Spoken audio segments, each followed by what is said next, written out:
Hey there, welcome to my YouTube channel. This is my first video. In this video, I'm going to make a simple piece of drawing that will depict positivity.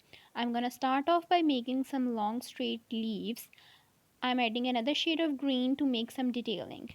Now I'm making some flowers. This is just to create an aesthetic piece of art. You could also display this in your room. Now I'm going to write a beautiful quote. For this I'm using a gray marker and later on adding a bit detail with black. So the quote I'm going to write is, "You are the artist of your life. Don't let someone else be the paintbrush."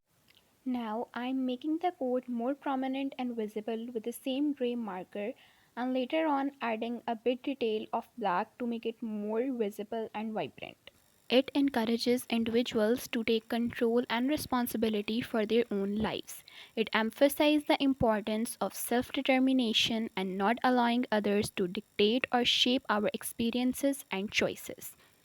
At last, I am adding a frame to complete its look. Hope you have liked my video. Stay positive.